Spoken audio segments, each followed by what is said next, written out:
Bienvenue au module 7 du cours du Fonds d'équipement des Nations Unies et de l'Institut africain de développement économique et de planification sur la transformation numérique inclusive.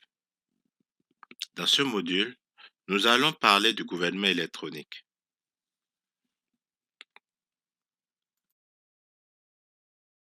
Selon la stratégie de transformation numérique pour l'Afrique de l'Union africaine, un gouvernement efficace est la pierre angulaire de la réduction de la pauvreté et de la croissance inclusive. Le gouvernement électronique, reposant sur des piliers solides, favorise la réalisation de plusieurs objectifs de développement durable. Le gouvernement électronique apporte de nombreux avantages économiques et sociaux. En 2009, le guide de la Banque mondiale sur le gouvernement électronique a déjà souligné le potentiel du gouvernement électronique pour améliorer l'accès aux services publics et à l'information, ainsi que leur fourniture, améliorer la transparence et l'ouverture du gouvernement, ainsi que son engagement avec les citoyens, accroître la productivité des employés publics, des entreprises et des citoyens, améliorer l'efficacité de la conception et de la prestation des services publics et contribuer aux résultats économiques et sociaux plus larges. Dans ce module, nous avons abordé le gouvernement électronique, les données gouvernementales ouvertes, l'identité numérique ainsi que les villes intelligentes. Quatre éléments font partie du gouvernement électronique.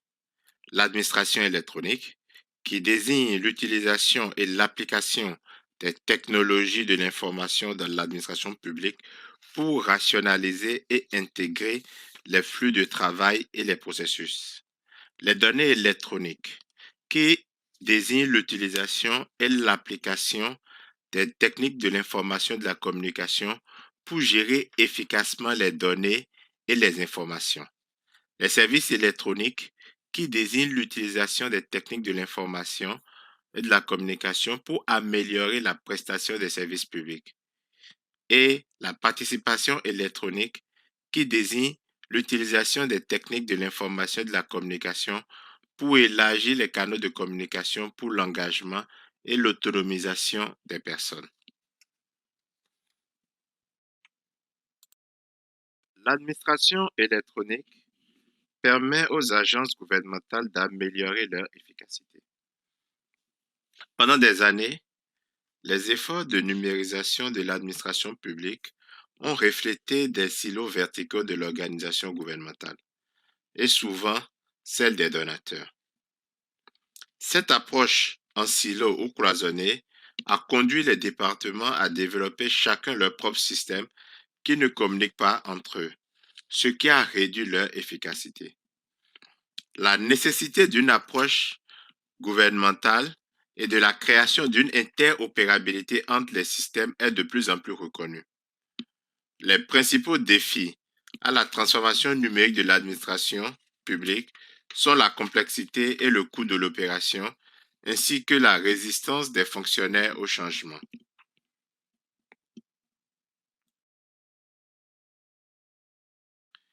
Les services électroniques permettent au gouvernement d'offrir les meilleurs services aux citoyens et aux entreprises, ainsi que de promouvoir la transparence et la responsabilité du secteur public. En 2020, tous les pays africains, sauf un, disposaient de portails nationaux et de systèmes dorsaux automatisant les tâches administratives de base. Les services en ligne les plus courants proposés par les pays de l'Afrique étaient les suivants. Enregistrement d'une entreprise, 70%, demande d'une licence commerciale, 65%, candidature en ligne au poste vacant de l'administration, 65%, demande d'un certificat de naissance, 60%. Malheureusement, des chiffres fiables sur l'utilisation des services gouvernementaux en ligne ne sont toujours pas disponibles.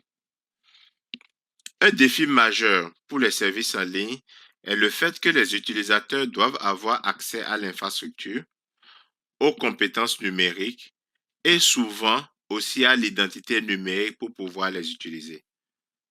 Un autre défi consiste à s'assurer que les services sont adaptés aux besoins des utilisateurs et suffisamment sécurisés pour qu'ils aient confiance en leur sécurité.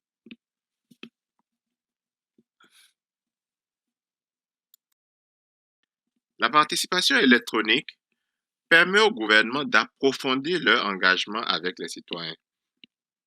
La participation des citoyens est un pilier essentiel d'une démocratie saine. L'indice de participation électronique du département des affaires économiques et sociales des Nations Unies mesure les progrès dans le domaine de l'information électronique, de la consultation électronique et de la décision électronique. L'Afrique du Sud est le seul pays du continent, parmi les 63 pays du continent au monde, à avoir un niveau très élevé de l'indice de participation électronique. Seuls 8 des 54 pays africains évalués pratiquent la consultation électronique dans les secteurs de la justice, de l'environnement, de la protection sociale, de l'emploi ou de la santé. Malgré la multiplication des plateformes de participation électronique, dans de nombreux cas, l'adoption reste faible. Les principaux défis à relever pour la participation électronique sont les suivants. Comprendre les motivations des citoyens à participer en ligne, surmonter la réticence des institutions publiques à partager le pouvoir d'établir l'ordre du jour et de prendre des décisions, et lier les initiatives de participation électronique à un processus institutionnel formel pour que les gens puissent constater leur impact.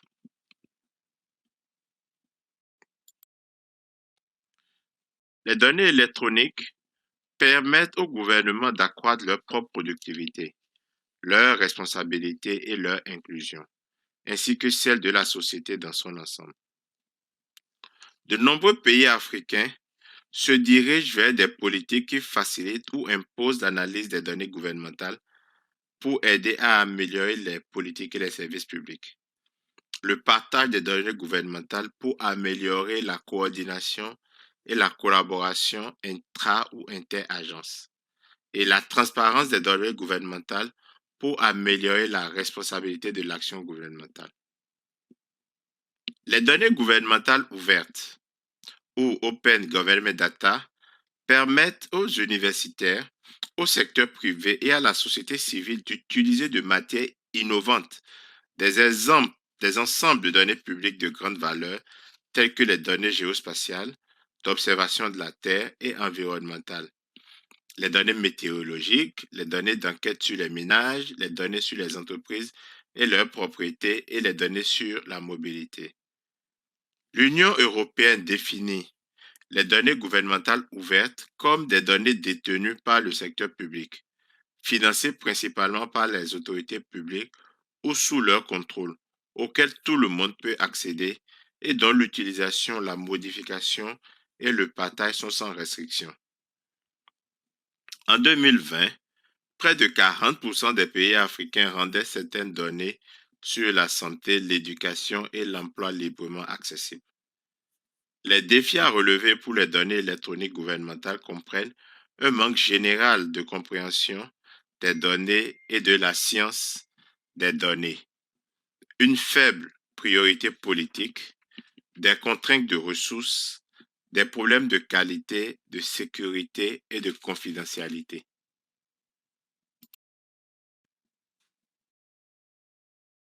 Le système d'identification numérique facilite le gouvernement en ligne ainsi que la fourniture de services électroniques privés. La Banque mondiale définit l'identité numérique comme un ensemble d'attributs et ou d'informations d'identification saisies et stockées électroniquement qui identifient une personne de manière unique. Les systèmes d'identification électronique permettent aux pays de sauter la création des systèmes traditionnels d'identification sur papier. De nombreux pays disposent d'une série de systèmes d'identification personnelle, par exemple pour les élections, les impôts ainsi que la protection sociale. Pour garantir l'identité pour tous, Les gouvernements peuvent soit harmoniser les systèmes fonctionnels existants, soit créer un système fondamental et universel. De nombreux pays africains ont décidé de remplacer leur système fonctionnel fragmenté par un système fondamental entièrement numérique. Et l'Afrique du Sud a jusqu'à présent mis en œuvre le système d'identification numérique le plus avancé et le plus complet du continent. Les communautés régionales d'Afrique de l'Ouest et de l'Est ont piloté des programmes de systèmes d'identification électronique interopérables qui facilitent les voyages et les services transfrontaliers. Compte tenu de la complexité, du coût et du temps nécessaire à la mise en place d'un système d'identité numérique fondamental, le défi consiste à éviter le gaspillage d'investissements dans des systèmes fonctionnels redondants et contradictoires.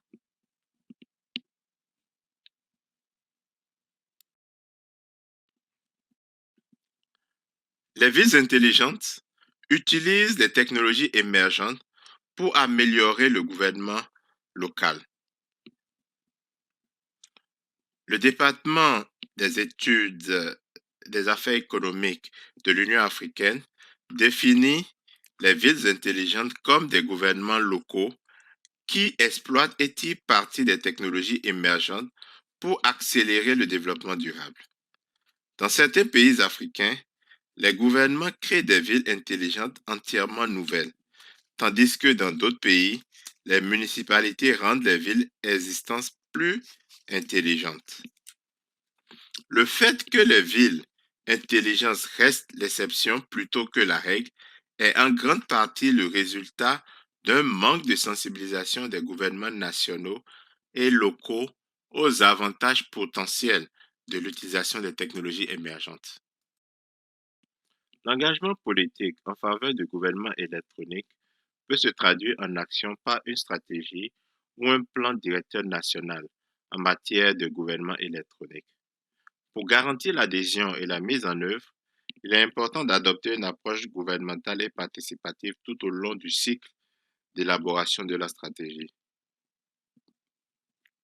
Une stratégie nationale de gouvernement électronique identifie les politiques, les lois et les réglementations qui doivent être mises en place ou réformées, notamment celles relatives à la confidentialité des données personnelles, à la cybersécurité, à l'accès de l'information, à la transparence, au gouvernement numérique, à la propriété intellectuelle, aux données publiques ouvertes, à la sécurité nationale et à l'interopérabilité.